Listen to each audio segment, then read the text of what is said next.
Good afternoon, everyone. I am Jamelia Davis, Director for Strategic Initiatives and External Relations here at the Belk Center.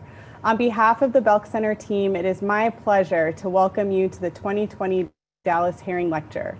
We are thrilled that you have chosen to spend your afternoon with us in both the Zoom and YouTube worlds.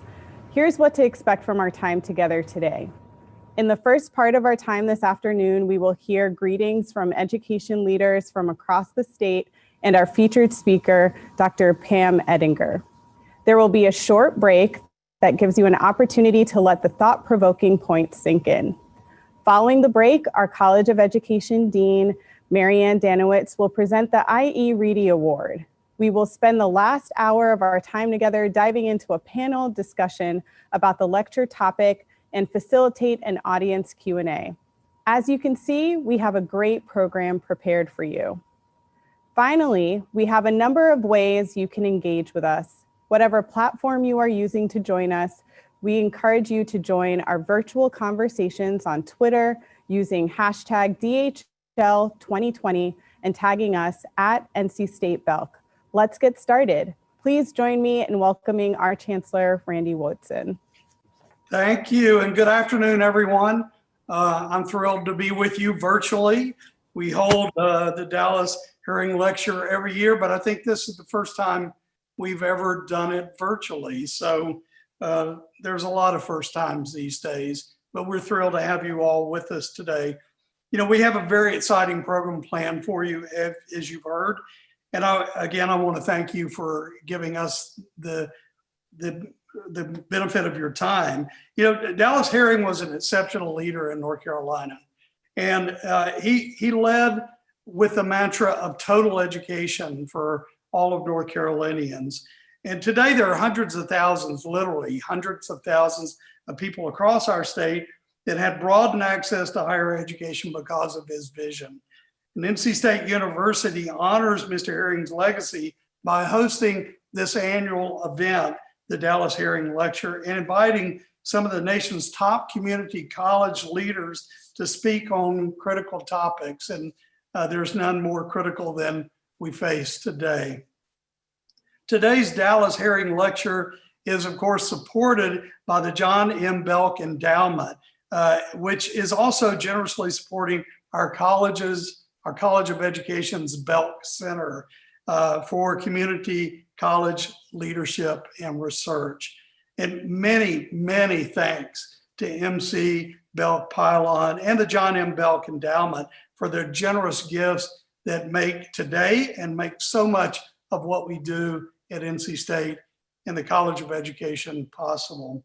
Our lecture today is entitled Insights from the Pandemic. And believe me, I need a lot of insights from the pandemic. Going on with the title, Insights from the Pandemic, the Reckoning and the Hope of Our Nation's Community Colleges. And nothing could be further from the truth. It is so true to think about everything community colleges do for us across the country, but particularly when we're thinking about critical times in our country's history, like the pandemic has created for so many lives, and what community colleges can do to lift up people's lives across our state. As we at NC State plan for our future, it's clear the university will continue strengthening its partnerships with North Carolina's community colleges. And we're very proud of those partnerships that exist today. Several of our NC State strategic planning task forces this past summer explicitly recognize the importance of our community college partnerships and have recommended that the university expand and strengthen those partnerships to give so many first generation and other students across our great state access and affordability to higher education. And expanding and strengthening our community college partnerships has been a strategic priority for some time at NC State. In fact, in 2018, we launched our Community College Collaborative, or what we affectionately call C3. It keeps the chancellor focused when he can use acronyms, to increase our outreach to rural communities and to low to moderate income graduates and first generation college students as well. And of course, one of our best examples of our expanding partnerships with North Carolina community colleges is the Belk Center for Community College Leadership and Research at NC State. In addition to supporting the College of Education's doctoral program, and we're very proud of the number of community college leaders across the state that have come through the doors of NC State and benefited from our education. But this program also provides executive leadership development and robust research to support evidence-based decisions for improving student success in community colleges. So it is in this spirit of partnering with North Carolina's community colleges that I welcome to you this afternoon's Dallas Herring lecture. Now I'm very pleased to turn the microphone or the virtual platform over to Audrey Jaeger, the Executive Director of the Belk Center for Community College Leadership and Research. Audrey, it's all yours. Thank you, Chancellor Woodson. Your leadership and vision empower NC State to continue to execute its chartered mission as a land-grant institution to serve the citizens of our state. And we very much appreciate the value you place on a strong community college university partnership. We know this relationship is critical for the success of our students in North Carolina and across the country. Good afternoon, everyone. I'm AJ Jaeger, Executive Director of the Belk Center for Community College Leadership and Research and the W. Dallas Herring Distinguished Professor at NC State. We're excited to have nearly 1,400 colleagues registered today to listen, learn, and engage. We have many colleagues connecting with us across North Carolina, but we also welcome colleagues from California, Illinois, Maryland, Massachusetts, Michigan, North Dakota, Texas, Virginia, and Wisconsin, just to name a few. And I'm joining you today from Raleigh, North Carolina. I want to recognize that Indigenous peoples have called this region home for thousands of years. Our campus and our surrounding community is located on the land that the Enos, Occaneechis, Shakoris, and Sissepohas originally called home. Today, North Carolina has the largest Native population east of the Mississippi River, including 8 sovereign American Indian tribes. They are the Lumbee, the Eastern Band of Cherokee Indians, the Halawa-Saponi, the Coharie, the Saponi, the Waccamaw-Siouan, the Meherrin, and the Occaneechee Band of the Saponi Nation. These nations are the descendants of the original inhabitants of this land and are working to preserve and teach others about their culture. We are grateful for their many contributions to our community. And I'm appreciative of my Native colleagues who belong to these tribes and helped with this land acknowledgement. At our event today, NC State recognizes W. Dallas Herring's legacy by hosting the annual Dallas Herring Lecture, inviting, as Chancellor Woodson said, the nation's top community college leaders to speak on issues critical to focusing on student success. Herring's transformative vision and tireless work culminated in the inception of North Carolina's community college system.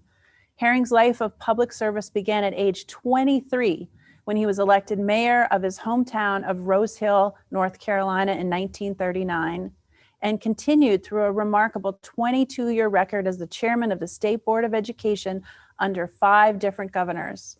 It was during his time at the board that North Carolina's community college system was established.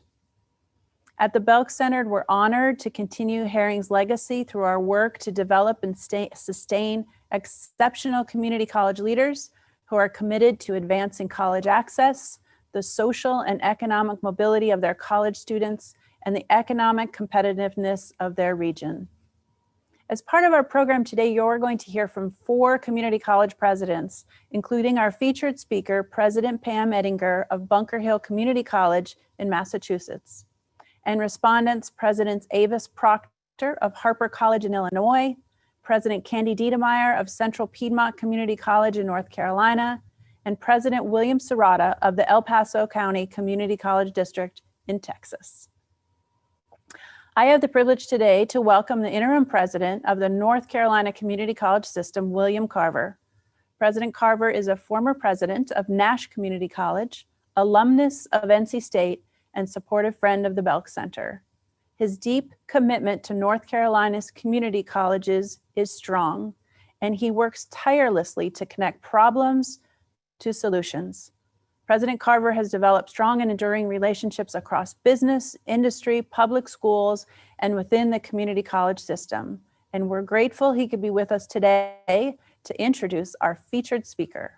And I will turn the virtual program to Dr. Carver. Thank you, Dr. Yeager.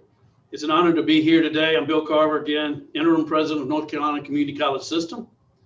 Prior to this role, you heard Dr. Yeager say that I spent time at Nash Community College just east of Raleigh. I am an NC State alum and very proud the university has continued to invest resources in supporting North Carolina community colleges. The Belk Center's partnership with North Carolina Community College System has fueled momentum, focusing on equitable student outcomes through a long legacy of doctoral education, creating the next generation of community college leaders.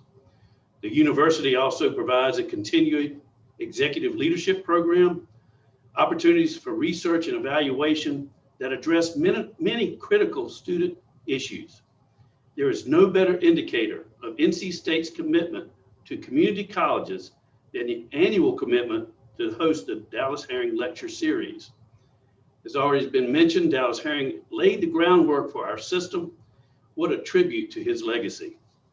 This year, I've had the added pleasure of introducing our featured speaker, Dr. Pam Ettinger. Dr. Ettinger is one of the nation's leading community college thought leaders. Pam Ettinger is president of Bunker Hill Community College, the largest of 15 community colleges in Massachusetts. Dr. Ettinger began her career in tenure at Bunker Hill in 2013. She previously served as president of Moore Park Community College in Southern California. Her service in that community college movement spans more than 25 years, with senior posts in academic, student affairs, communication, policy, and executive leadership. Dr. Ettinger serves as the chair for the Community College National Reform Network, Achieving the Dream.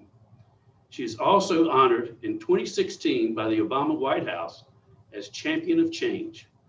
She earned a bachelor's degree in English from Barnard College in New York City and a master's and doctorate in Japanese literature from Columbia University. On behalf of the faculty, staff, administrators, and the presidents of the 58 community colleges represented here today, as well as the hundreds of colleagues across the United States, it gives me a great deal of pleasure to introduce Dr. Pam Ettinger, whose lecture is sure to inspire and motivate future action.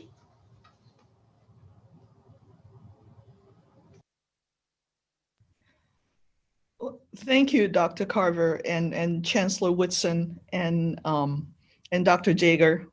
And thank you to the Belk Center for inviting me to deliver the William Dallas Herring Lecture today, honoring a visionary who has shaped the North Carolina Community College system. In his 1966 speech to the legislature, I discovered this passage that still resonates so deeply half a century later. Dr. Herring said, "The only valid philosophy for North Carolina is the philosophy of total education, a belief in the incomparable worth of all human beings, whose talents must develop to the fullest possible degree. That is why the doors to the institutions in North Carolina's system of community colleges must never be closed. We must take the people where they are and carry them as far as they can go within the assigned functions of the system." Dr. Dallas Herring was insistent on the potential of all beings to contribute to the progress of humankind, regardless of origin and regardless of status.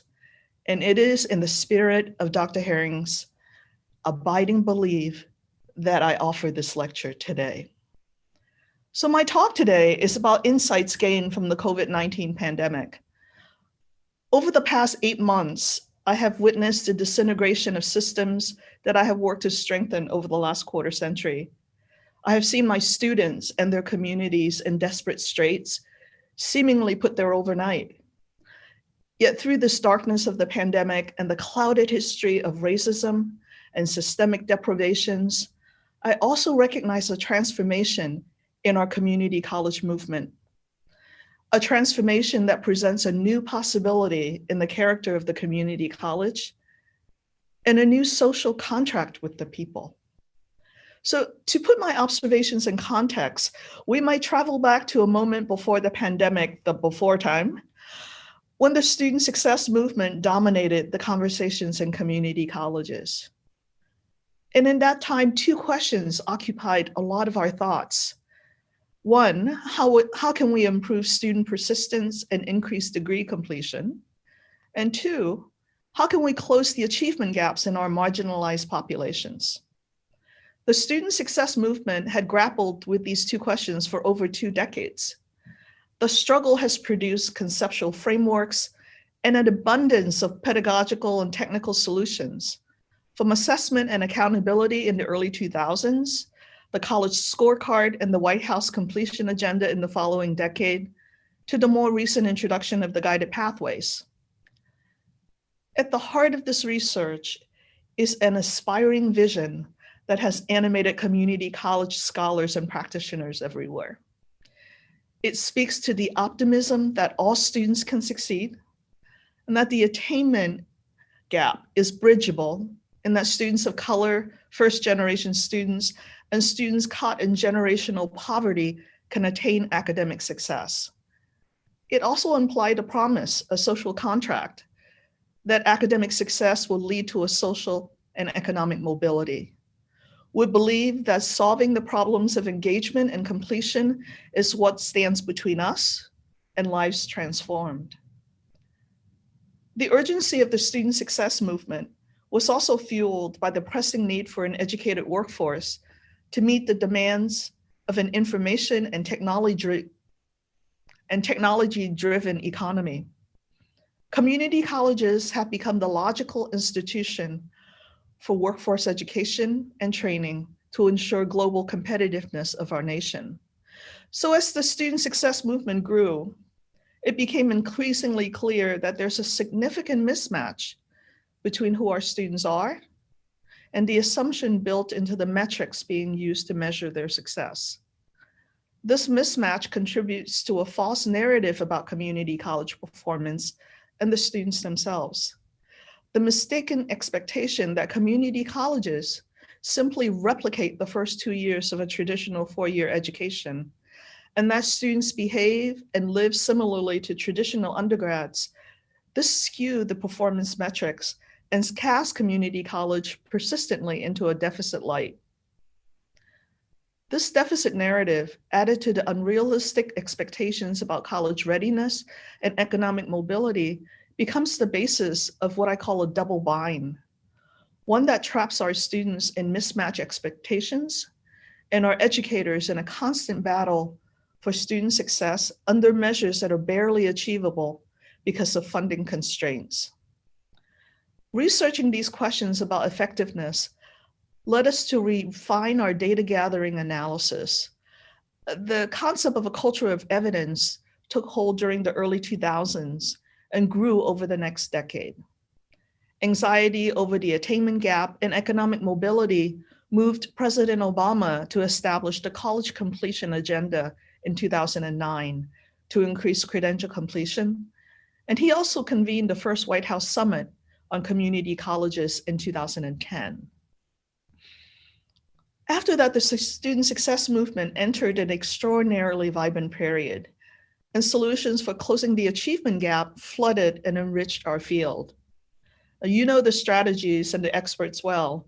They included Achieving the Dream, Completing College America, Completion by Design, AACC's 21st Century Commission, Guided Pathways, Jobs for the Future Student Success Centers, Texas' own version of Student Success Centers, CCRC's prolific research agenda, and the policies and practices resulting from national foundations funded projects. But despite the substantive funding and the intense reform efforts in the field, the needle moved only modestly during the first decade. A most valuable insight from this period, and a most frustrating one, is the critical understanding that community college is deeply entangled with social, racial, and economic forces. And the effects of these systems are interdependent and impossible to tease apart. The context of student success is wider than the classroom and the academic environment. And effective programs like CUNY's ASAP program required not only consistent funding, but intentional and integrated strategies to dismantle barriers for students, barriers that are created by the dysfunctional but clearly interlinked systems. It was in the midst of this push for answers about student attainment that COVID-19 pandemic came into the scene in March 2020. Like a flash of lightning in the night, the pandemic revealed all the cracks and fissures hidden in the landscape and gave us a stark and unsparing look at the cavernous wealth and attainment gap before us in our Black and brown urban communities, in the immigrant communities, and in our poor white communities in the rural regions. And while the struggle of these communities are not new to any of us educators in the field, the depth of the needs, as well as their systemic and entrenched nature, now shapes and informs a national conversation as never before. The lightning bore witness to disintegrations in the hometowns of our students. At Boston's Bunker Hill Community College, my community college, like many large urban schools, 70% of our learners are students of color and 2/3 are adults. 77% are living in the lowest 2 quintile of income, and some experiencing generational poverty. 3/4 of them work, and many of them full-time, and yet they're the working poor. 54% are food insecure, and 14% are homeless. More than half of my students are parents, and half of those parents are single moms. Our students are family strong and economically fragile. And when money runs short, college gives way to family, to jobs, and to the urgency of survival. We all know that they walk a tightrope, balancing daily survival and the aspirations for economic advancement. Many of our students are also low-wage frontline essential workers, as well as first responders and entry-level healthcare workers. Their jobs made them susceptible to infection and further eroded their resilience as we weather the outbreak. It is no accident that COVID hotspots in Massachusetts and elsewhere coincided with our communities of color served by our colleges, where poor public health and public education outcomes are intertwined.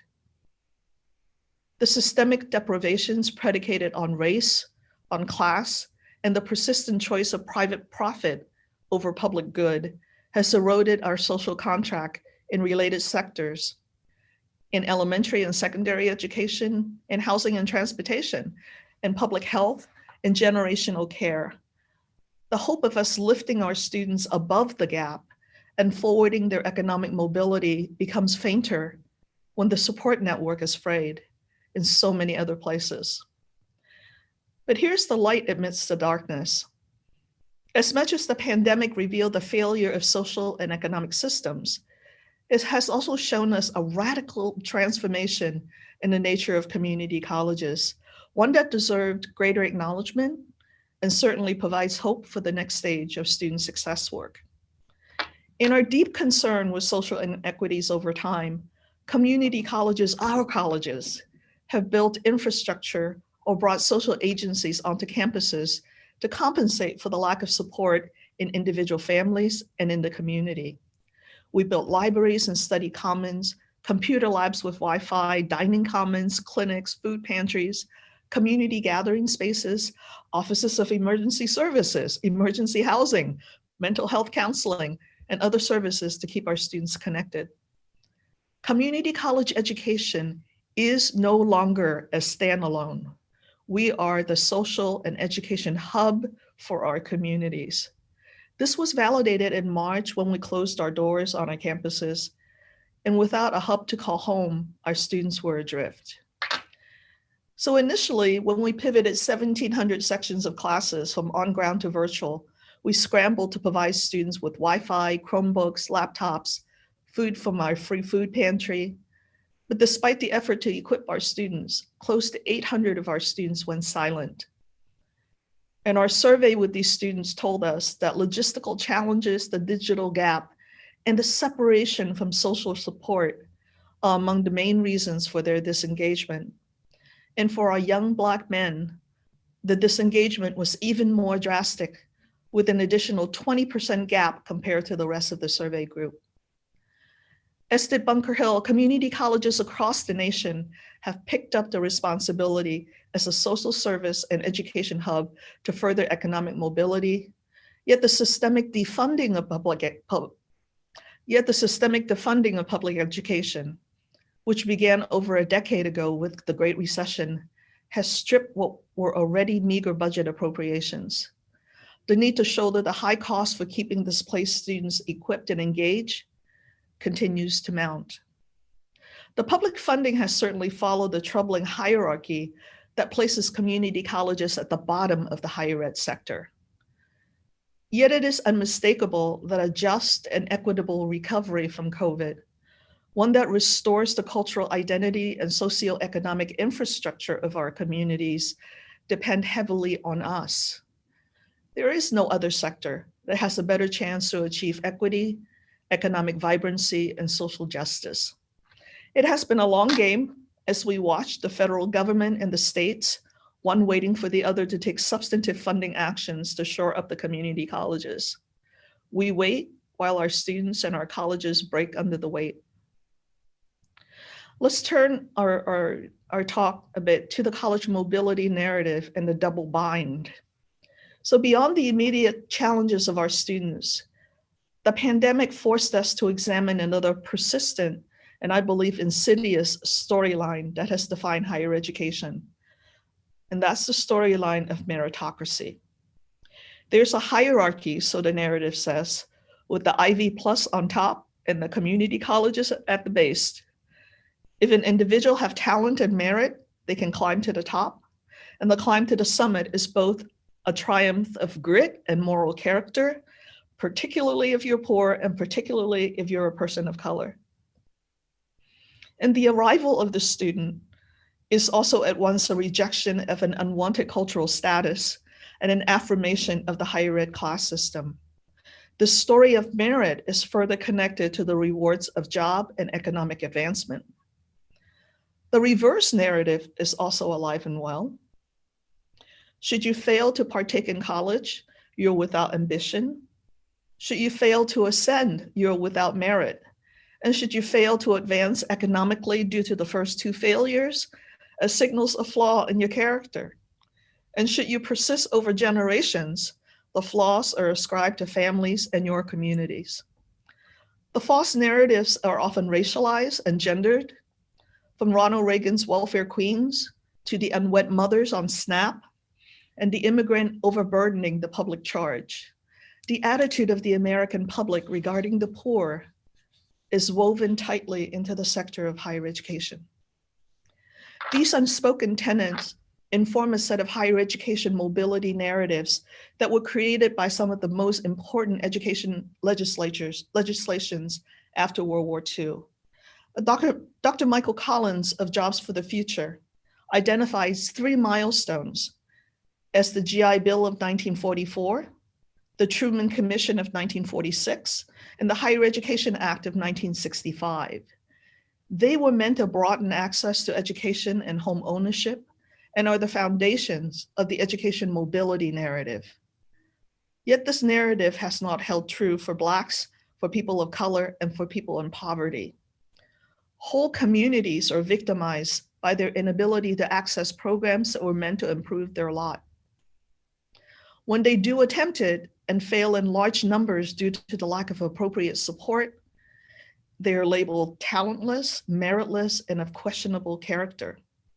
The community colleges created to serve these communities in need are trapped in this double bind as well.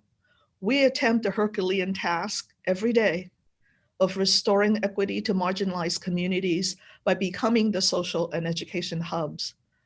And when we turn out low performance due to the lack of support and funding, we're put in our place, stigmatized, and the funding is withdrawn as a leverage to improve.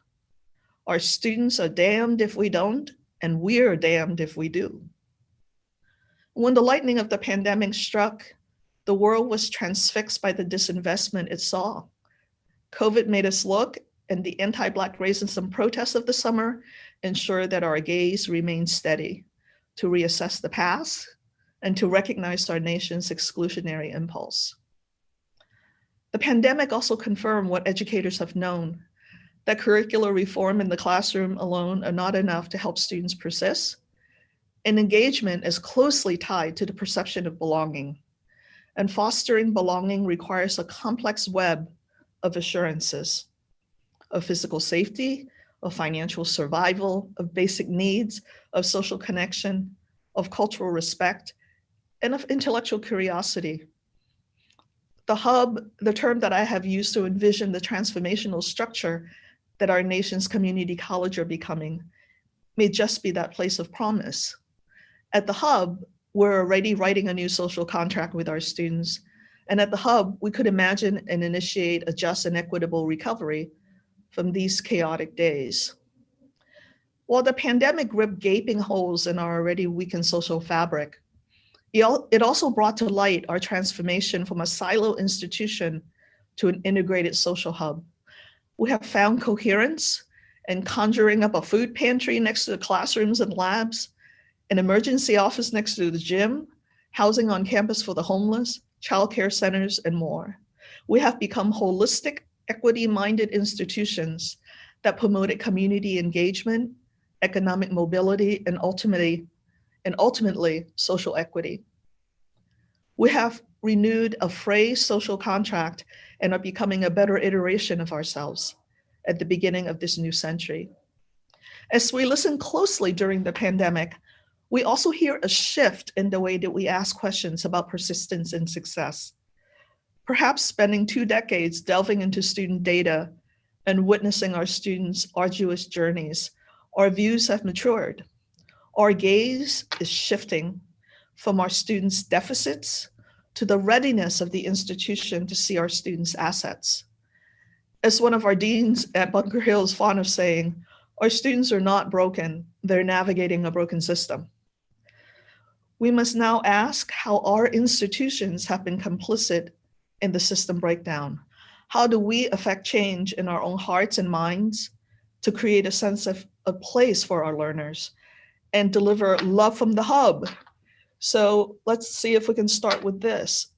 To know our students in the context of their lived experiences, their histories, and their complexities, as well as their data files. We dismantle negative narratives, all of them, and you know what they are. We identify cultural wealth and honor the heritages and the cultural capital that our students bring and help them apply these strengths in service to their learning. We recognize #RealCollege as contemporary higher education and discard the traditional assumptions about college as a rite of passage for young men and women. And we should know the physical, emotional, and financial implications of your policies for adults. And we know who we are in our guidance to our students. We do not assume that the experiences that shaped us as college students decades ago are still valid for our students. They carry with them their own unique background, their cultures, and their lived experiences. So in our wish to see our communities revive, we must acknowledge that economic recoveries have most often failed communities of color. The Federal Reserve Bank of Boston noted that 8 years after the Great Recession, in the city of Boston and across the nation, the average net worth of Blacks in Boston was $8. Someone thought that was a typo, but it was not.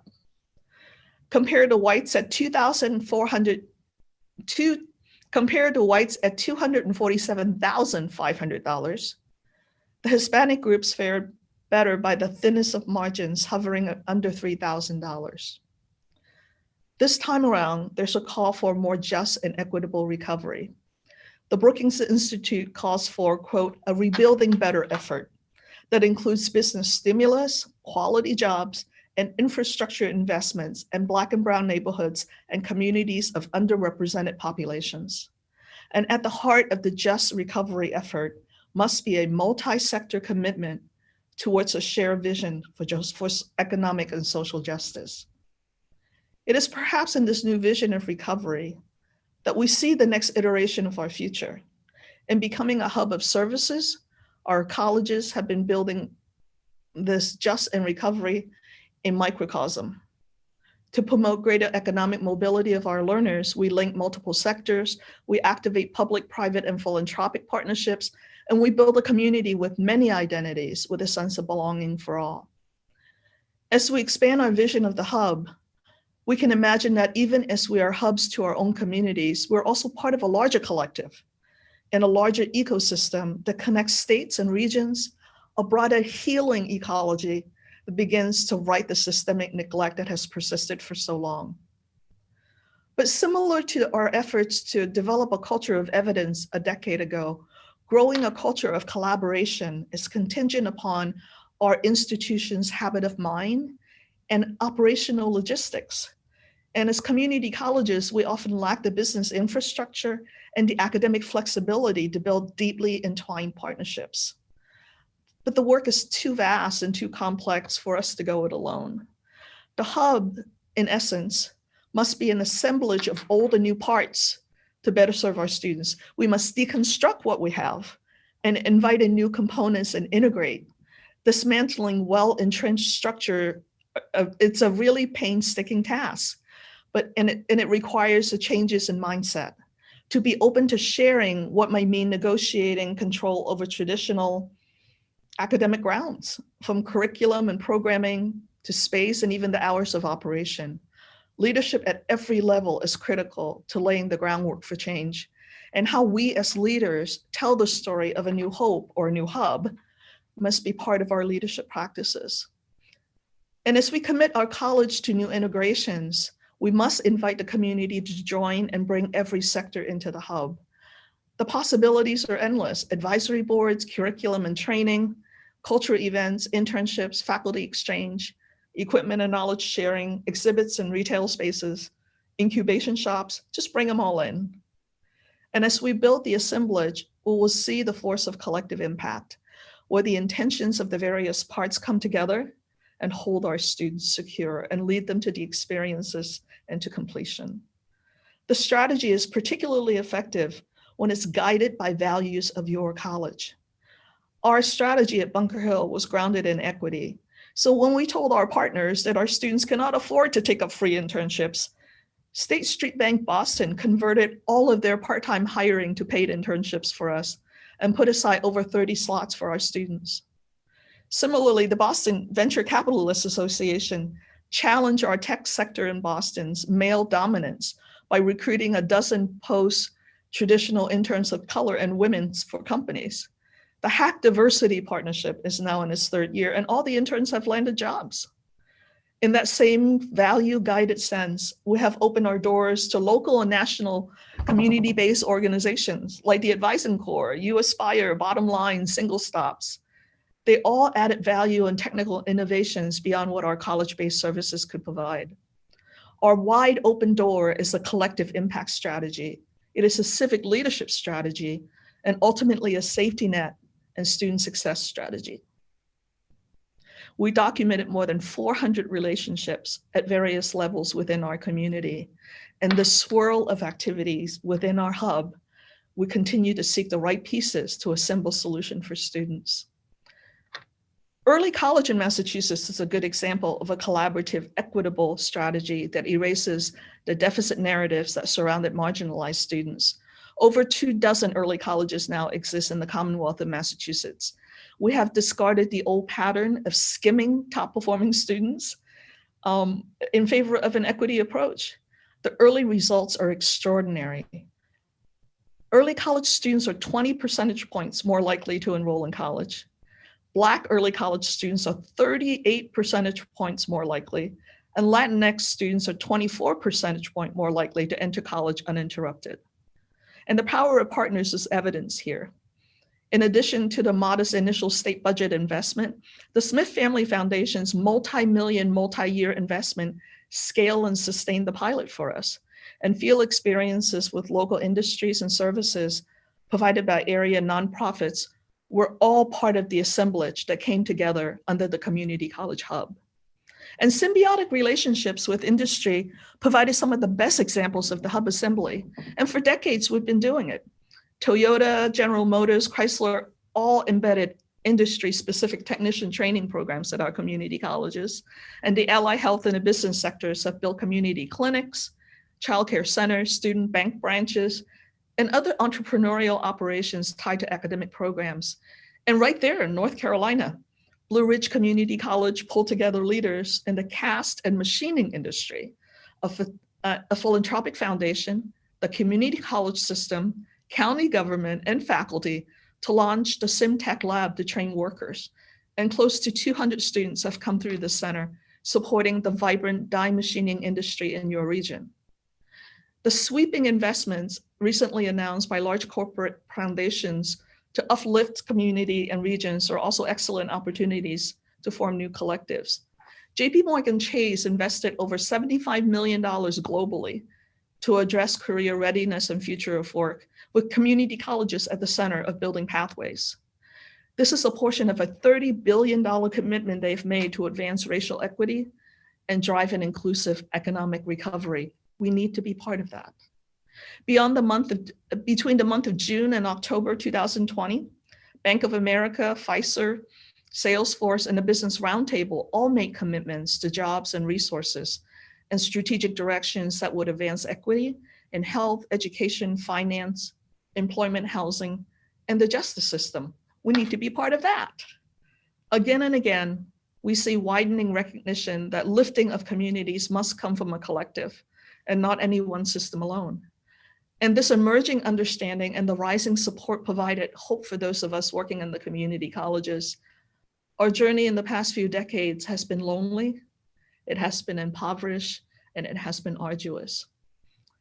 It is critical, however, to remember that the equity lesson, it's critical to remember the equity lessons of the GI Bill and the Truman Commission as we seek solutions with multiple partners, right?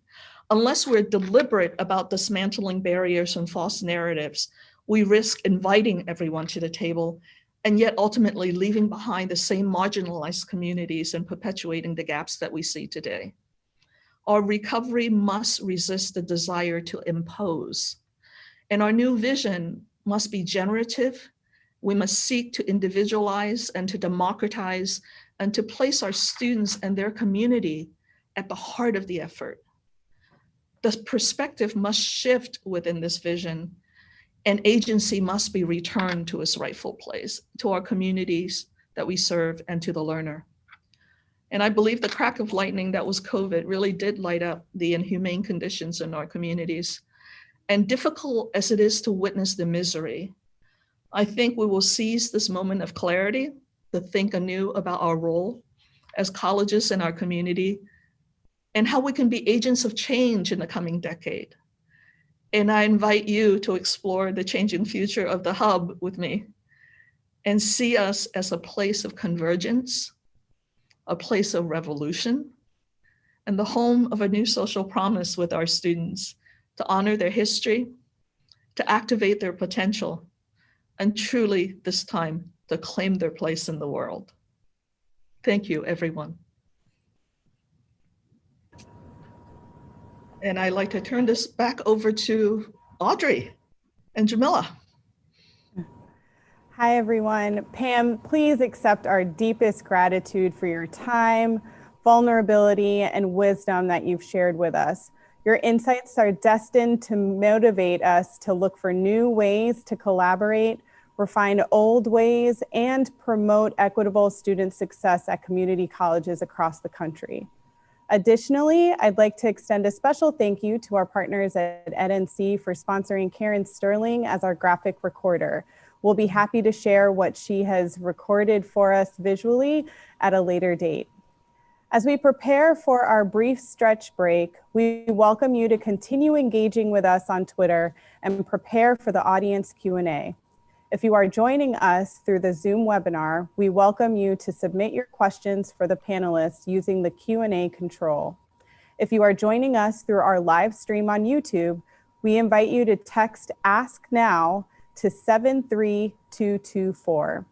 Enjoy your stretch break. We'll see you in a few moments for the IE Reedy Award presentation and the riveting panel discussion.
The foundation of the work at the Belk Center rests with our North Carolina Community College presidents. We know that each of the 58 community colleges has unique offerings, has a unique community, has unique needs. We support the presidents in their efforts to improve student success outcomes in North Carolina. In December of 2019, we hosted Sandy Shugart, who is the president of Valencia College in Florida. Follow up to the lecture, we were actually able to provide individual level data to all of the community college presidents. We were able to show them how their students were doing who transferred from their community college to UNC system institutions. And importantly, we're able to disaggregate those data to be able to look at how the patterns differ by historically underserved groups. In our last symposium in March, we had more than 40 presidents attend with their teams, and they made some extraordinary action plans to increase service to students who have historically been underserved by higher education. Since March and the onset of the pandemic, presidents have changed their action plans to meet the new needs, and the Belk Center continues to support them by connecting them to additional resources. Faculty at community colleges had to act quickly to transition services to students from seated courses to an online format. Spearheaded by Belk Center faculty scholars Dr. Michelle Bartlett and Dr. Carol Warren, the center launched and delivered support and services for community college faculty. Over 500 individuals engaged with us through webinars, live Zoom sessions, and instructional videos. Our work has focused on improving student success outcomes for historically underserved populations in North Carolina. We're using a framework developed by the College Excellence Program at the Aspen Institute to examine our doctoral program. And the first processes we examined were the recruitment process and the admissions process. After looking at the past data, it was evident that our program and our students were using the GRE scores to create an inequitable outcome. To replace testing, we've created an admissions process that allows us to know the students, including an intensive interview weekend that takes a holistic approach. When our colleague, Dr. Jacqueline Greenlee, saw an opportunity to elevate the voices of Presidents Gatewood, Senegal, and Rouse, 3 Black community college presidents, we offered to support and gather feedback and develop a report. From there, we gathered a group of key stakeholders and decision makers to reflect on the information that we were able to gather. We recognize there's room for improvement in elevating our understanding and explicitly integrating racial equity in our work. The Belk Center is prioritizing our commitment to racial equity by breaking down the systemic barriers that exist in society.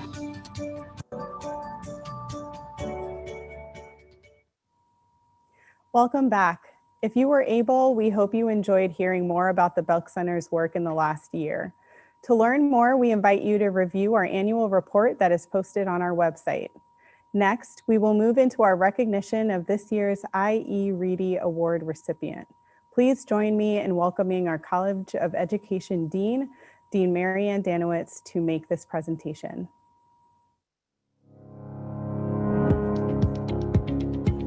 Good evening, and thank you for joining us for this important lecture, especially during a time when I know you continue to be very busy and have much on your minds. It is now my privilege to present the I.E. Reedy Award.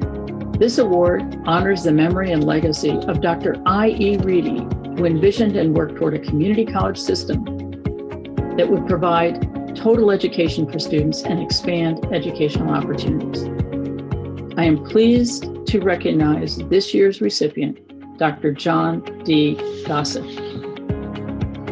Dr. Gossett is president of Asheville Buncombe Technical Community College, and there aren't many people who know the community college system better than him. Dr. Gossett began his career in higher education 32 years ago after earning a marketing degree from the University of Tennessee and an MBA from Appalachian State University, and later he earned his doctorate from NC State. He later joined McDowell Tech as Vice President for Learning and Student Services, and in 2016, he became the President of McDowell Tech. And in July of this year, he became the President of AB Tech Community College. In addition to his responsibilities as AB Tech's President, Dr. Gossett serves on numerous local, regional, and statewide boards and committees in support of community college education and economic development initiatives.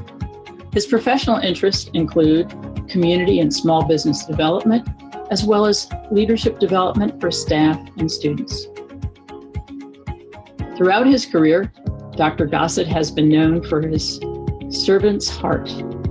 As interim system president Bill Carver earlier shared with me, Dr. Gossett leads with compassion and champions students, ensuring they have what they need inside and outside of the classroom to be successful. He addresses issues like food insecurity, housing, transportation, healthcare, and other things that too often get in the way of student success and that affect so many residents in counties that his community college serves. His motivation and passion for making a difference in the lives of Madison, and Buncombe County residents is exemplary. He also exemplifies I.E. Reedy's vision for expanding educational opportunities. When recently asked why he chose the field of education by an EdNC reporter, Dr. Gossett said, "It's because education makes a difference for those who pursue it. The expectations are raised. The trajectory for entire families are changed for the better." I would add, as Dr. Gossett's life attests, entire communities can be changed for the better too. That's certainly the case for those communities where Dr. Gossett has served. Please join me in congratulating the 2020 recipient of the I.E. Reedy Award, Dr. John D. Gossett. Congratulations, Dr. Gossett. Very well deserved. I am absolutely blown away by it, humbled, knowing all of the great leaders that have come through NC State. It's just hard for me to reconcile myself to that, but I can't tell you how much I appreciate it. I feel like Forrest Gump. I just happened to be at the right place at the right time, really surrounded by outstanding people throughout my whole career. And I guess I'm proudest of the relationships that we've created and the students that we've helped get through the community college industry and move on to bigger and better things, especially since most of my career has been at small rural community colleges, seeing those students who didn't have a chance for life reasons, financial reasons, personal reasons. They stayed home and made their life there, and that was their choice, and that was great. And we made them better citizens where they are, and that's exciting for rural America, and I'm proud to be a part of that.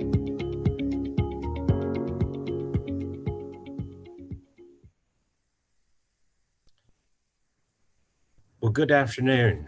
Congratulations to Dr. Gossett on the I.E. Reedy Award.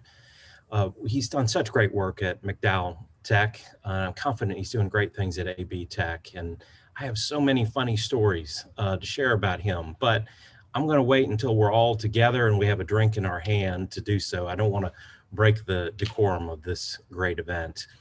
I'm Peter Hans, president of the University of North Carolina, and I like to say I'm a transfer president, having served the community colleges in North Carolina before taking my credits to the university in August. So I have a particularly deep appreciation for the Belk Center and its mission. I'm grateful to MC Belk Pylon, to Chancellor Woodson, Dean Danowitz, Dr. Jager, for their commitment to getting world-class research in the hands of those who need it, our great 58 community colleges who lift so many up on a daily basis. AJ, I'm thrilled about your appointment as the Dallas Herring Distinguished Professor. I know that makes for a long introduction. You may need bigger business cards, but what a magnificent legacy to uphold. I know Dr. Herring would be especially proud of the work happening here at Belk to build stronger bonds between the community colleges and the universities. He always knew we were two systems with one goal. And I'm dedicated to continuing that commitment and enhancing it, if possible, by creating common course numbering at the University of North Carolina to save our transfer students time and money, helping them complete their studies. If we believe there is extraordinary talent in every part of this state and country, and I do, I know you do as well, we know it must be our community colleges that will lead the way in matching talent and opportunity. As Dr. Ettinger said, that means looking at the promise our students possess, not at the preparation they may lack. That absence is temporary. The promise is real if we can develop their potential. So I'm very excited about our work together that lies ahead. Ask you to please stay safe and well, and thank you so much.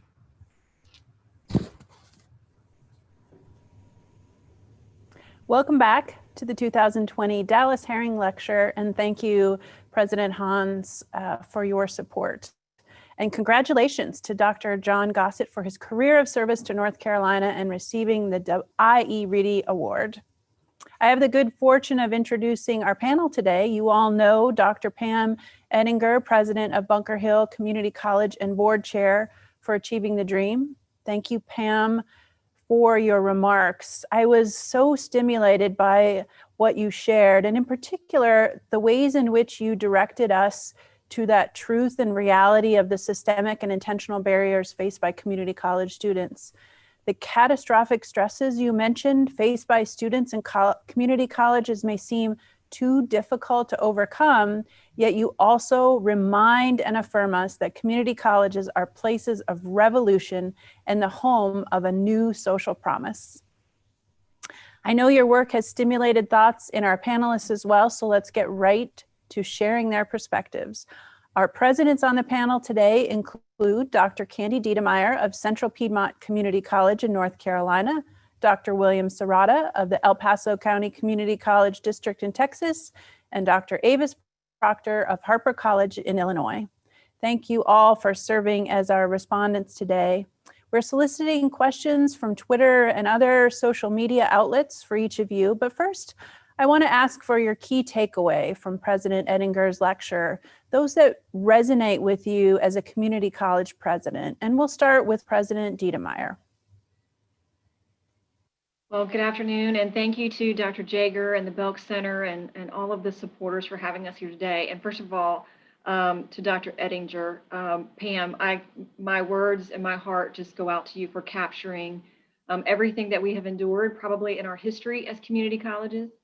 But certainly the last several months in terms of the effect that COVID and the pandemic has really had not only on our students, but part of my reflection as I was preparing for today is we cannot forget the impact that it's had not only on our organizations, but our faculty and our staff.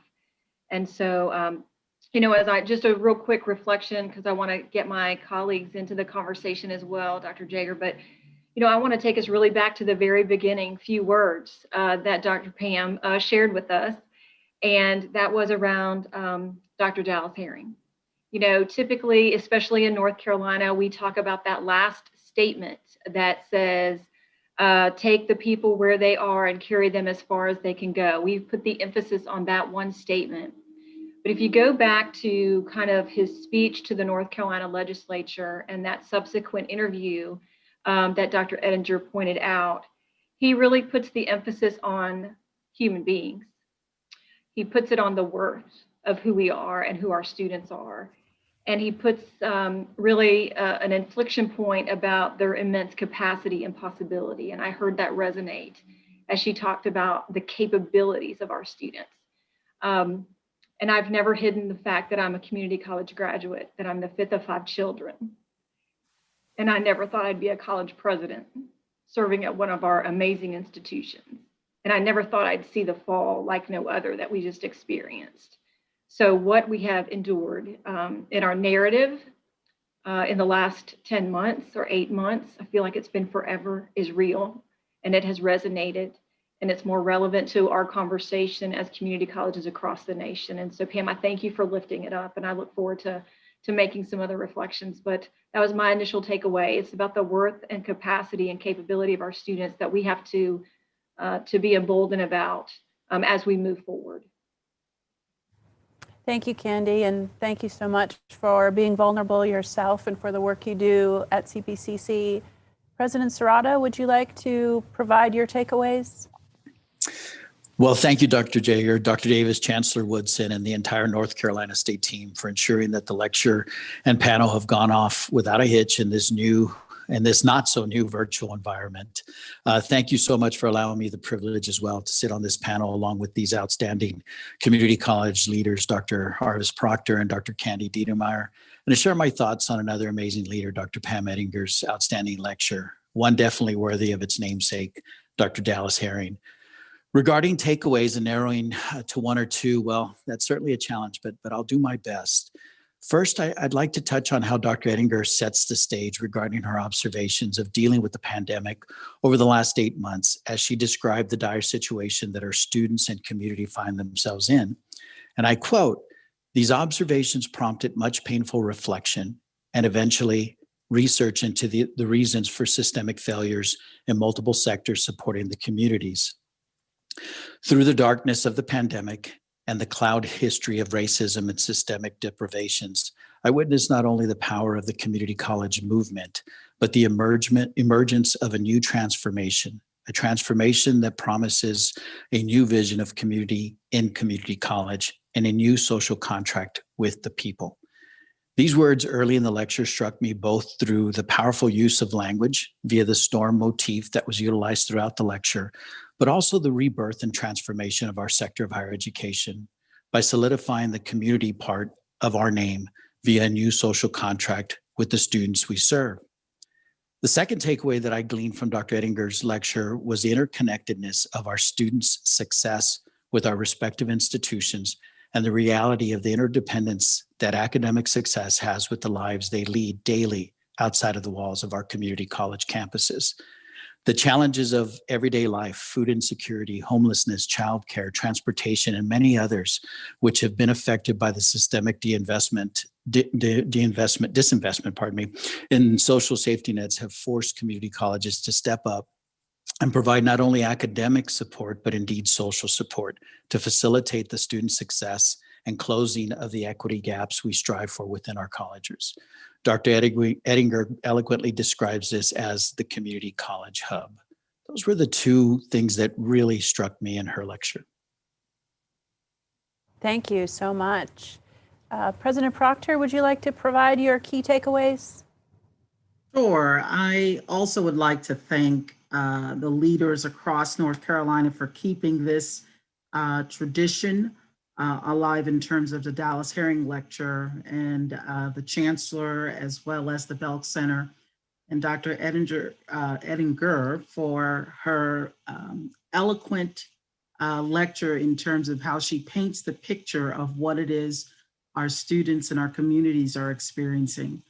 As far as to connect on the storm motif, as my fellow panelists described it, I thought about what the bolt of lightning of the pandemic represents. And it's certainly a sudden illumination, and it also destroys ignorance. So those who may think these inequities did not exist before, it certainly has shown a light on what it is that community colleges were already called to do, and now we're having to reform even more. And so the structural or physical damage that comes from lightning in terms of our structures, the strained social supports of that fabric that Dr. Ettinger talked about, altered human connections, a mental health crisis.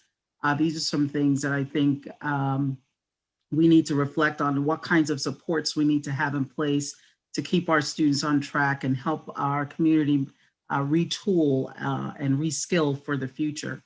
The thunder that comes after lightning, the loud cry of those disproportionately impacted by the pandemic.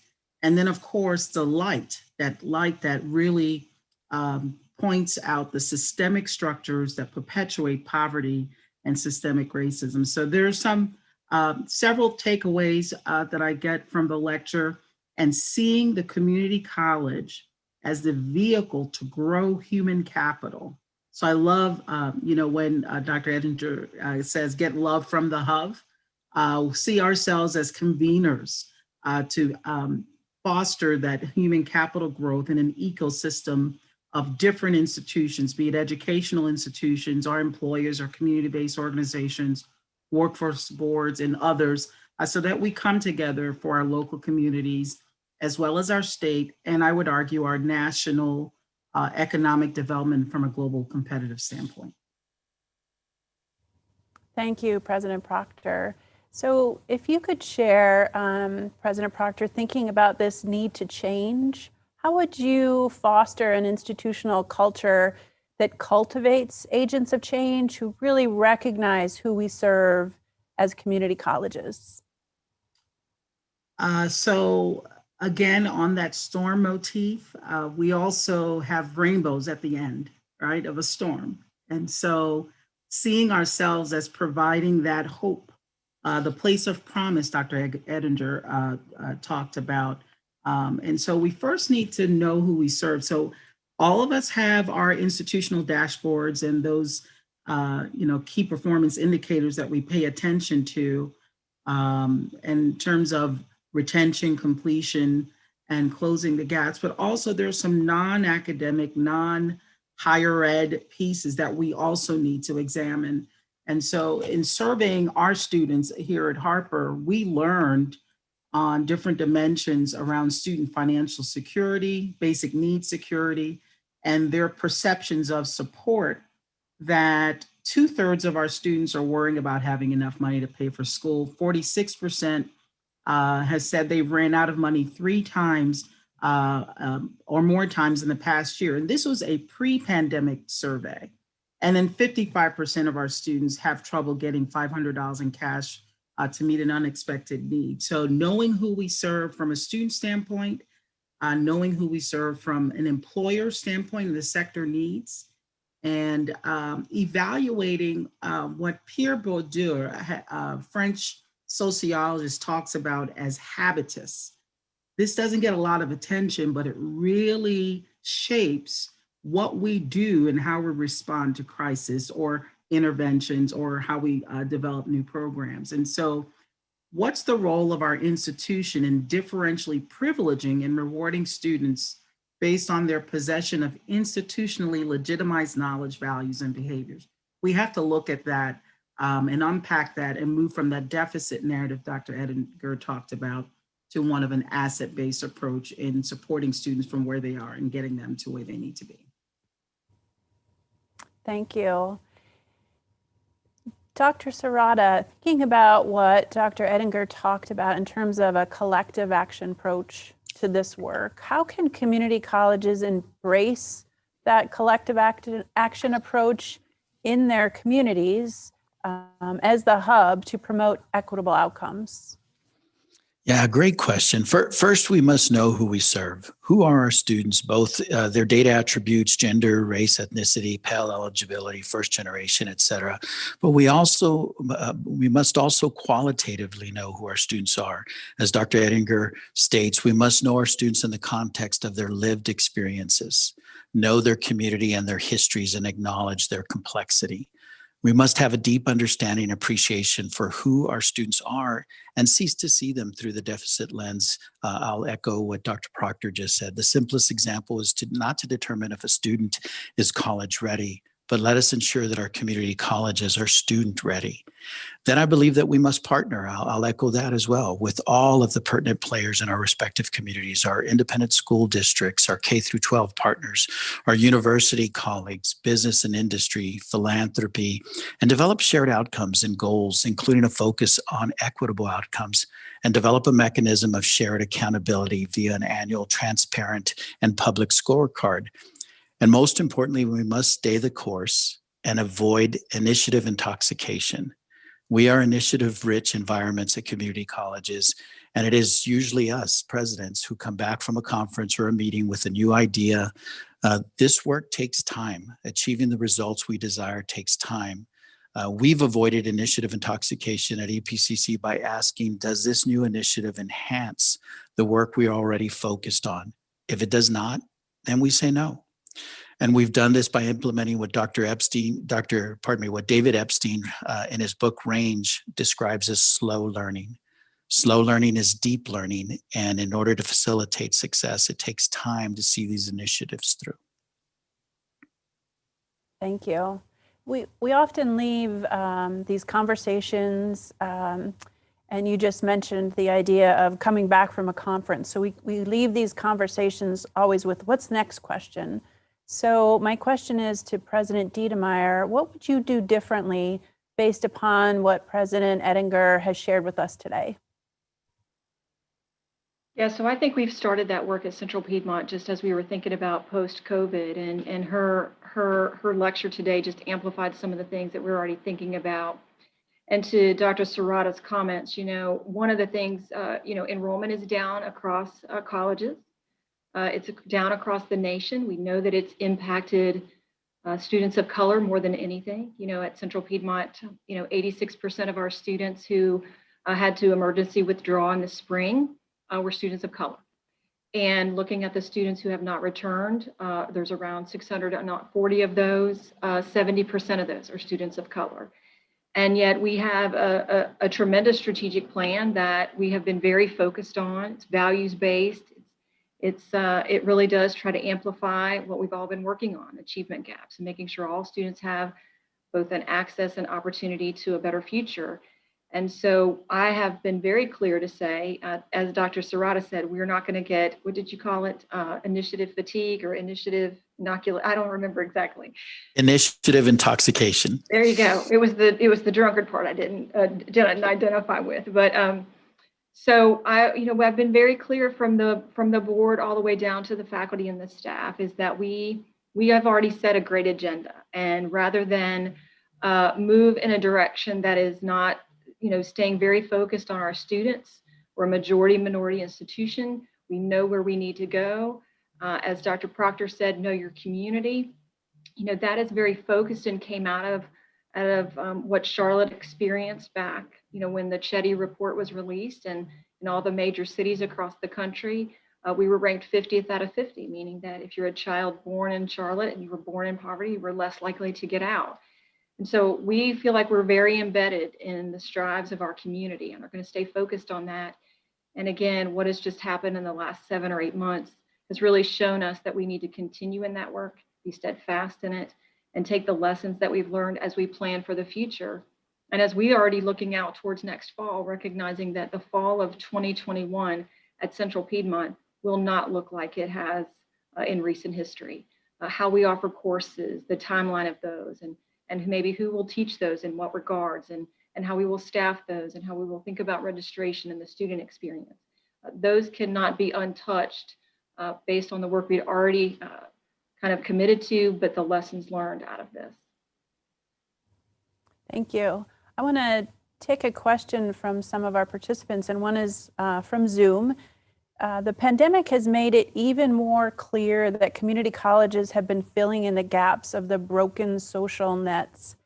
Even as we continue to expand services to meet students' needs, is there a role for community colleges in advocating for major policy changes? And if so, how should that take shape? And I open that to anyone who would like to respond on our panel.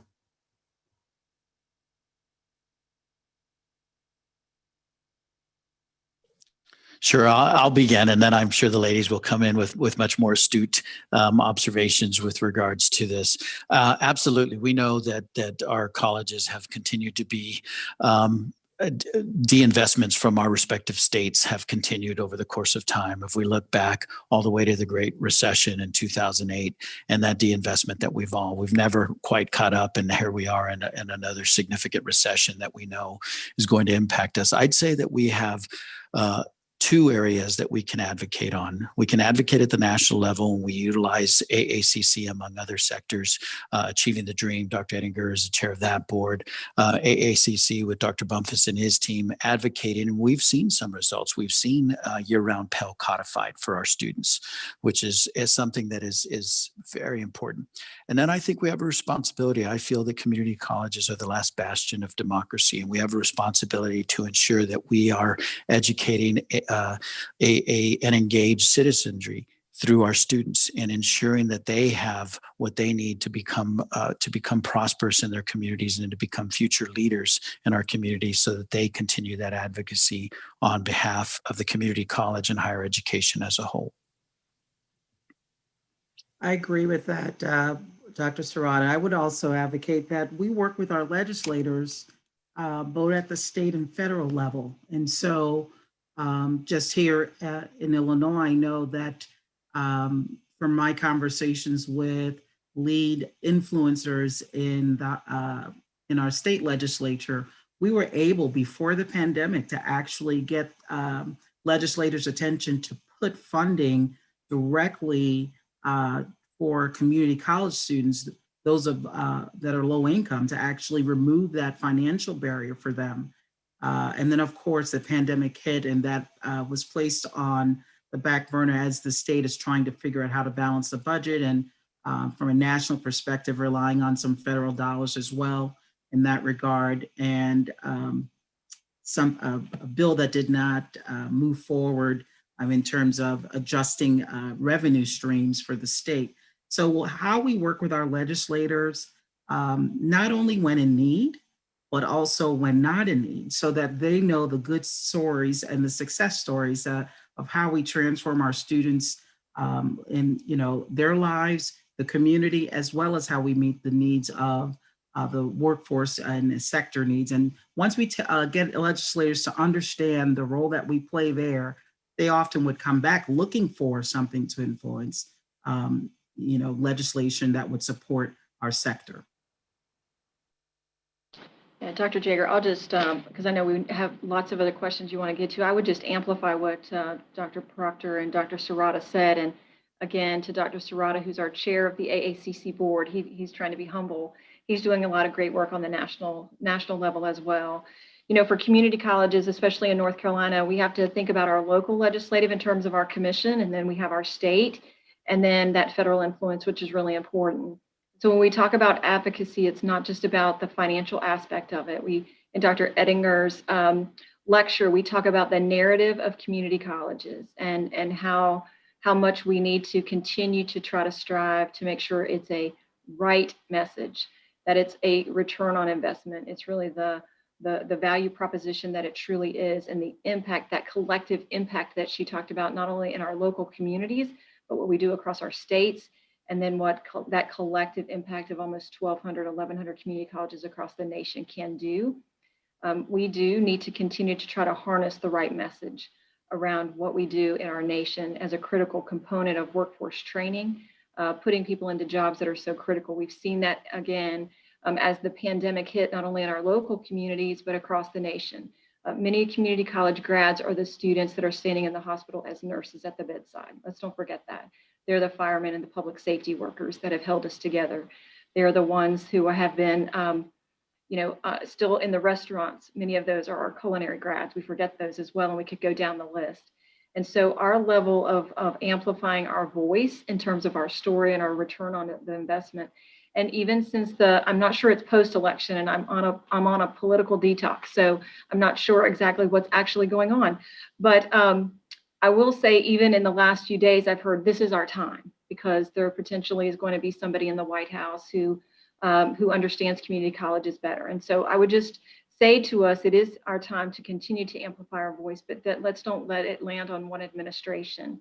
Let's make sure that it lands on the 1,100 of us that lead these institutions, to make sure we're telling the right story, not only for this administration, but we've got to continue that voice into the administrations, both locally and in our states and federally, to really turn the page on the underfunding of our colleges. Well, you all are touching on a number of questions we're receiving, and this one is from Reach, which really amplifies what you started talking about, President Proctor, and then President Diedemeyer, you continued. So maybe we'll start this one with President Serrata, and then if Proctor and Diedemeyer, you have additional comments. But the question is really following up on that. What does the message need to be for policymakers, both federally and on the state level, to encourage them to stabilize community college budgets during the pandemic and really bolster their investment in community colleges moving forward? Sure, and it's a great question, and it's one that I think that my colleagues have touched on somewhat. From my perspective, the message is the investment, the return on investment. Our legislators in particular during tough times are always looking for what is going to be the largest return on their investment and what is going to accelerate the recovery. If you cut community colleges during the recession, you're actually going to delay the recovery. Because these investments, we are best equipped to provide and accelerate students through short-term programs, through traditional programs, into living wage jobs, not minimum wage jobs, and into careers. So from my perspective, the key message to our delegations, whether they be local, state or federal, is the return on that investment and the acceleration of the recovery.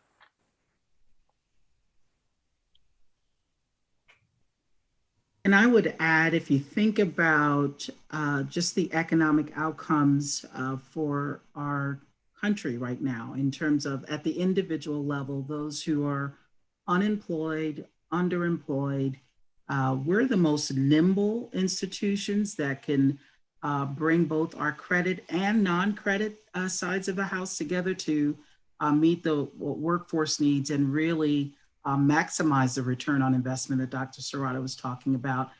We often are overlooked. And if you think about what companies have been doing in terms of setting up their own in-house training, right? So circumventing the academy, we need to be sure that we're at the table, that we're the conveners, bringing solutions to problems in an ecosystem, the hub that Dr. Ettinger described. And then if there's a desire, which I heard an outcry for across the country in the last few months, to diversify the workforce, community colleges already have that diversity that's needed, that those institutions can tap into. So that's another layer of the message that I think is important for us to advance. Thank you. Dr. About that message? You know, I think my colleagues hit on it well, and so I'll just give my time back for another question, Dr. Jager, because I know you're trying to get through. I can see all the ones coming through. So I do think, again, as I said, I think we just have to continue to show the return on investment. The numbers are there in terms of the number of students that we serve and those that we put to work. So it's about workforce. Well, this one's coming from Zoom, and it connects to Dr. Ettinger's message about the significant systemic challenges that community colleges are facing. But you three represent, Texas, Illinois, and North Carolina. So if you had to identify what's the major challenge that your community college is facing while providing support to ensure student success during a pandemic? So I'll jump in first, and the biggest concern I have, Dr. Dienermeyer touched on early in her comments. My largest concern is that the class of 2020 and their lack of participation in higher education. And I know there's so many challenges transitioning to a almost complete virtual environment. But higher education will play a more instrumental role as we come out of this recession. If you look back, what's past is prologue. Dr. Ettinger, I'm an English guy as well, so it all goes back to Shakespeare. So what's past is prologue, and what you see is from the depths of the Great Recession in 2008 to pre-pandemic, there were about 12 million new jobs that were created in our nation. 99% of those new jobs went to individuals with degrees and certificates. We are a knowledge society. It will play an even more important role. And as we come out of this recession, it's going to be more important for our students to hold those credentials, our community members. And so we really need to ensure, and this is my biggest concern, is that we need to ensure the class of 2020 is not lost. And we need now to look at the class of 2021 and ensure that they participate in the academy as well. I'll go about it just a little differently, and that is, we recognize that many of our students are flourishing in an online environment, but we also recognize that it's not for everyone. And that many of our students, Dr. Ettinger said, our students are family strong and economically fragile. What I would like to say is many of our students decided that everything in life, the helping a student or a brother or a sister or a family member learn from home took precedent, or that third job to try to continue to have food on the table. And so they've stopped out. Let's hope those are the reasons. We know that there are many. So how do we balance, as we think about 2021, there will be a vaccine. We will come out of this. We need to have hope. Our institutions, the doors will remain open.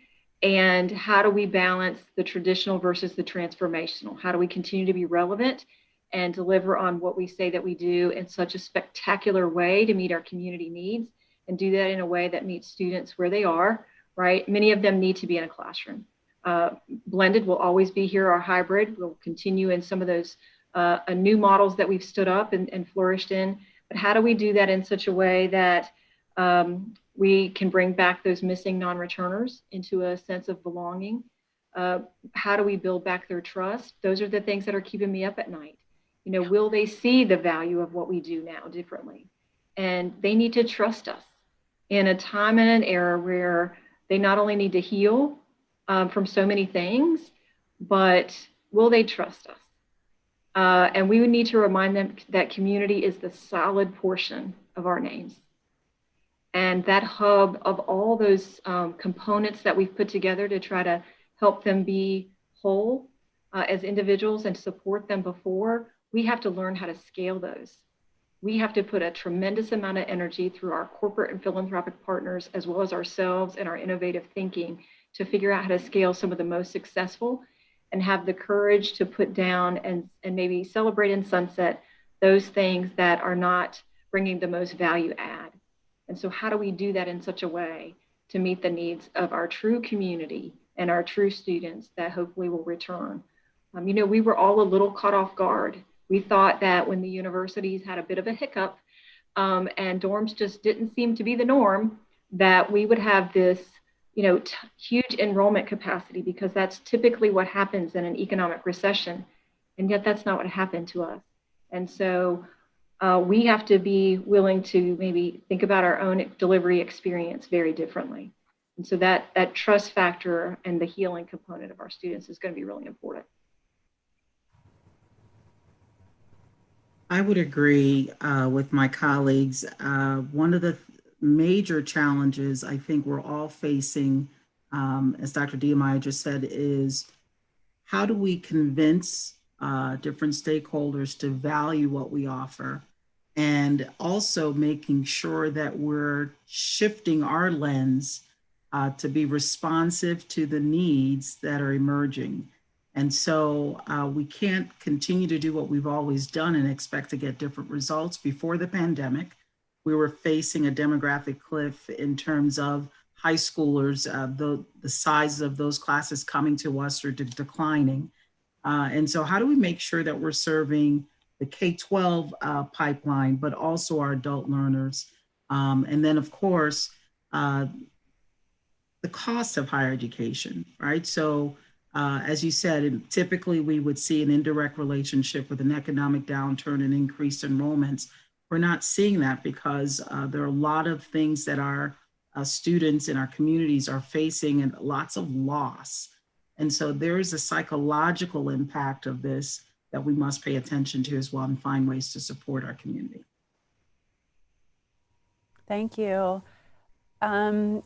Dr. Diemeyer, you touched on this in terms of the online environment, and the conversation continues to be vast and significant across both questions coming in, but just conversations we're having around that large technology divide among North Carolina citizens, but citizens of Texas, Illinois, and across the country, particularly by socioeconomic barriers as well as rural areas. And this divide creates an obvious barrier, perhaps now greater than ever, in terms of college access and attainment. As most of our courses, are being delivered remotely, can you share, what you are doing to provide greater access to devices, to the internet, to online support, but also where do we go in the future to continue to meet what seems like a divide that continues to grow? And we'll start with Dr. Diemeyer, but I welcome Presidents Proctor and Serrata to join in as well. Well, I know my colleagues have done some fantastic things in both of those states as well, so I'll be brief. And that is, first of all, to my colleagues in North Carolina, I think we have stunned ourselves at our innovation in terms of making sure how quickly we were able to avail technology and put that in the hands of our students when they desperately needed it in order for us to continue to serve them. I think about just Central Piedmont, that rural urban conversation is really new, is relevant for me. I've served as a president in a rural community, and I've served in a few others, and now sitting in an urban core.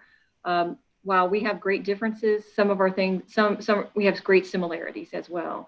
And so, you know, we've put over 1,000 Chromebooks in students' hands. We've put, gosh, almost, you know, 600 or 800 hotspots in students' hands to make sure they had connectivity. I know that those same stories are sitting out there in our rural communities who are also struggling with broadband access and just the capability of a student to be online.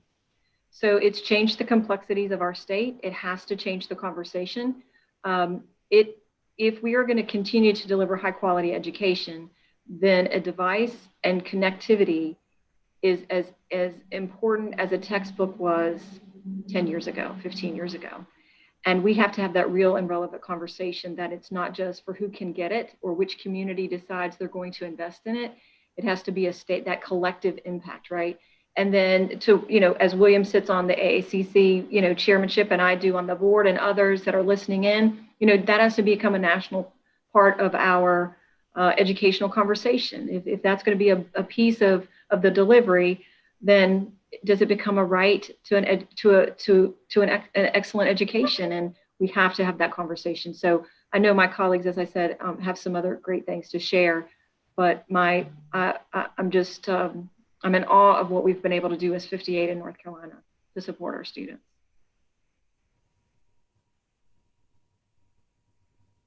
Trying to pause to figure out if Dr. Serrato was going to chime in. I concur with those remarks. This is the question that's before us is whether or not it's a right to have this access. And so we do need to advocate at the national level as well as locally and at the state level.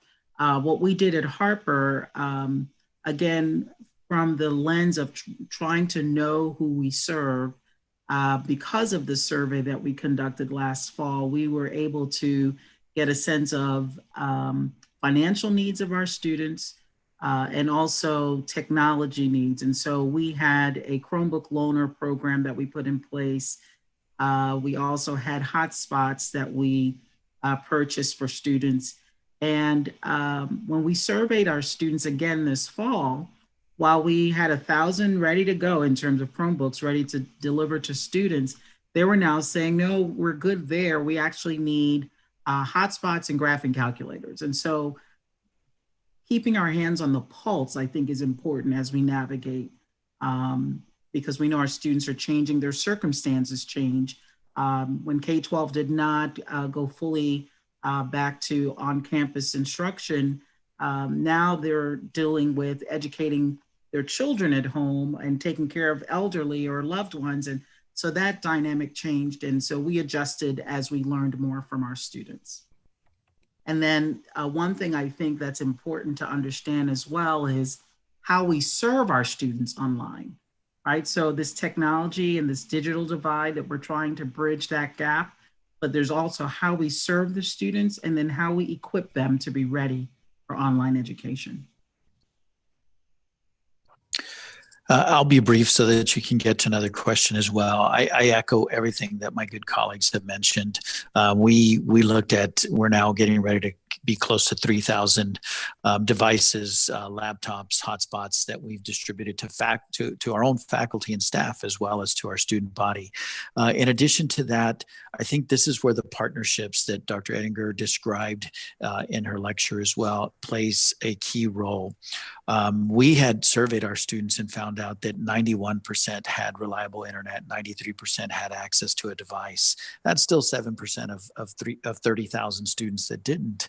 But the reason that so many did was the partnerships that we have with our school districts and the fact that a significant, about 30% of our enrollment is now dual credit in early college high schools.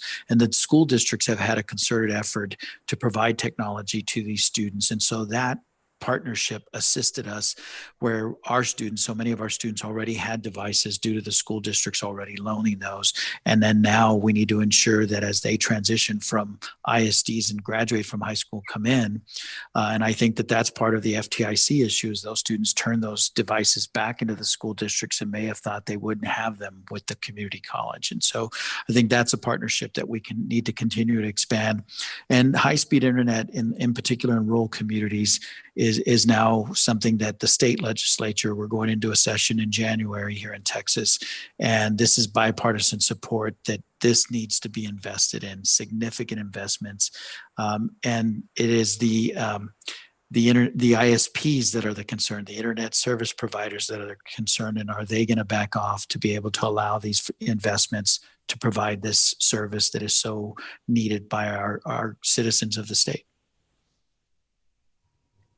Thank you all. The next question, which is our last question before we provide some concluding, we give you opportunity for some concluding remarks, are what opportunities do you see to drive the completion agenda and equity initiatives in the next year, given our political shifts at the federal level? And are there specific policies or programs we should be collectively thinking about to make sure we're including in the conversation? And how about we start with President Serrata? So thank you for the opportunity. Again, it's been my honor to be a part of this panel. So connection and completion, I'm focused on 4 things at the institution. Has been the same focus for the last 9 years: engagement, partnerships and pathways, creating a college-going culture, and completion. And really those last 2, and by the way, the acronym is EPCC, so my team doesn't forget those. But if you look at, in particular, completion, we've worked really, really hard at this, and this is the slow learning that I referred to earlier. That's not going to stop. We're going to continue to focus on that. And we've been able to triple our graduation rate in the last 10 years, double it in the last 5 years. The key becomes, how do we double it again in less time without ever lowering the bar of rigor? We will never do that. The faculty understands where I sit with that. In addition, we have reduced time to degree from 5 years to 4 years in the last 7 years, average time to degree. We've reduced average number of credit hours to degree from 102 to 79. And yet we know there's more work to do. So we cannot, in particular in times of turbulence and in times of difficulty, we cannot keep our eye off the ball. That is still the most important thing that we need to ensure we do.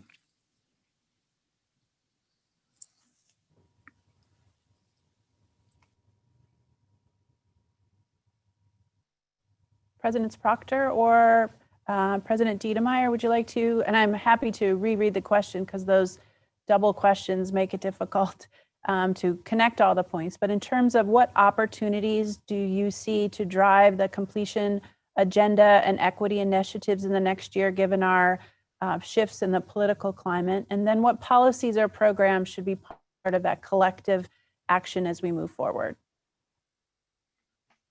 So from a completion standpoint, I believe it's important that we look at what Dr. Ettinger talked about in terms of dismantling negative narratives and also alignment. And so if I think about how students progress from high schools to us, or how they come to us from where be it they're working or not, they're coming to reskill, how are we aligning the curriculum? Particular math tends to be an area where it's a barrier for students. And so instead of saying you have to perform in this exit exam to move up, let's bring faculty together to look at how we actually align the coursework at the high school to the college level work at the college, and make sure that we're eliminating those barriers. We went from 1/4 of students moving from DEVA to college level to more than 75% of our students moving forward in a semester because of that good work, partnering with our K-12. And from an equity lens, this is people work and it's hard work. And so, you know, building upon the sense of belonging that Dr. Ettinger referenced in her lecture, Dr. Maya Angelou talked about people will forget what you said or what you did, but they'll never forget how you made them feel. And so we've got to be sure that we are doing this work from a people and equity lens standpoint. And that means having some tough conversations in the institution and how we're going to distinguish achievement gaps versus ability gaps. Achievement gaps are often interpreted as gaps in ability, and it's not. It's about the kinds of educational access points that different groups have the privilege or the opportunity to engage in. So those are some things that I know that from a policy standpoint, we really need to impact the work that we do from a human capital development standpoint. And I'll bring this one home, Dr. Jager, and that is that I'll come at it from something that I think we've really been pressing upon, and that's really a one college model. You know, we tend to think of ourselves in silos, what we do in basic skills, what we do in corporate and con ed, and then what we do on the curriculum side. And, you know, one of the things that we've certainly learned over the last, several years as we've been working with Achieving the Dream and the Aspen Institute kind of in this reform mindset is students don't understand any of that, especially when we start talking about value, credentials of value, short-term workforce certificates. And so it's the language that we use. And so we're really talking systems change. And so when we talk about advocacy and working with the administration, whether it's at the state or the federal level, then we need to talk about systems change. And we need to talk about the college and what that one college model looks like for students. And so we talk about we're moving ourselves to where you come through those open doors, but one door, regardless of what you come to us for, we're going to serve you right where you are, back to where we started with Dr. Dallas Herring, right? But it's about remembering that the majority of our students don't understand how to navigate the system of higher ed. They certainly don't understand the language we say and speak to them. And so we need to think about that narrative. So we've gone to, I say to faculty and staff, we're going to be one college with one mission and one vision, operating through one set of values. And we're going to do that serving one student at a time. Because as I think Dr. Proctor said, this is people work and it's hard, but it is a blessing. I think Dr. Ettinger had in there, it tends to be a heavy lift, but it is the greatest life transformation thing that anybody can get called to do. And so it depends on how you come at the work. And so I think as we sit down and have national policy conversations with those who enjoy what we do and can help amplify that, we need to make sure that we continue to talk about systems change and that our doors are still wide open, but that regardless of where that student is or who that person is and that they want to transform their lives, that we're the answer. And we need to have that conversation, inside our doors as well as we try to invite students back in to recognize that some of what we say and do to them pushes them away. And I think we've all acknowledged that. Well, I want to express my significant gratitude on behalf of the Belk Center and the College of Education for your individual reflections today, but also for what you give to your institutions and what your institutions give to the communities. My unending thanks. And I also want to offer a special thanks to Pam for giving us the opportunity to think critically today about both past and our present. Yes, major applause, even in this Zoom virtual world. I hope you can hear it, Pam. It's coming. It's coming from North Carolina, Illinois, Texas, and all across the country. So we thank you all for joining us for the lecture and response panel, and I will turn it back to Dr. Davis for information about how to stay connected with the Belk Center.